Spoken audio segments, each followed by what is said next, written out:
ఇప్పుడు ఈటల రాజేందర్ ఏం అందరు లీడర్ల లెక్క చోటామోటా లీడర్ కాదు కదా, చాలా కీలకమైన వ్యక్తి, సీనియర్ లీడర్, మంత్రిగా పనిచేసినటువంటి వ్యక్తి, అనేక సార్లు ఎమ్మెల్యేగా గెలిచినటువంటి వ్యక్తి, చాలా ప్రస్తావం ఉంది ఆయన, చాలా రాజకీయంగా చాలా ధీటుగా ఉండేటటువంటి వ్యక్తి, గట్టిగా ఉండేటటువంటి వ్యక్తి. కాబట్టి ఈటల రాజేందర్కి అధ్యక్ష పదవి ఇస్తే పెద్ద ఇబ్బంది ఏం కాదు.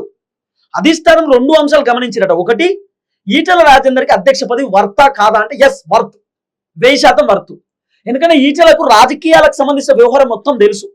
తర్వాత ఈటల రాజేందర్కు జిల్లాలు, నియోజకవర్గాలు, తెలంగాణ రాష్ట్ర వ్యాప్తంగా ఆయన పేరు తెలుసు, చాలా మందికి యాదికి ఉంటుంది. ఈటల రాజేందర్ అంటే లటుక్కున గుర్తు పడతారు.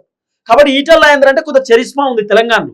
Point number 1. Point number 2, Etela లాంటి వ్యక్తి కనుక అధ్యక్ష పదవి ఇస్తే ఈటల రాజేందర్ గ్రామ స్థాయిలో ఉన్నటువంటి లీడర్లను కూడా, గ్రామ స్థాయిలో ఉన్నటువంటి కార్యకర్తలను కూడా బీజేపీలోకి తీసుకొస్తాడు, బీజేపీలోకి వస్తారు, బీజేపీకి బలం పెరుగుతుంది, భారతీయ జనతా పార్టీ అధికారంలోకి రావడానికి స్కోప్ ఉంటుంది.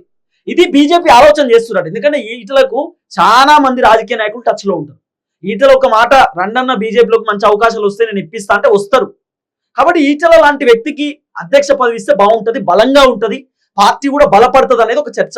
ఆల్రెడీ ఇన్ని రోజులు వెయిట్ చేసినాం, ఇప్పుడు ఈటలకు ఇవ్వాల్సిందే అనే ఆలోచనలో భారతీయ జనతా పార్టీ ఉన్నట్టుగా ఒక వ్యవహారం నడుస్తుంది.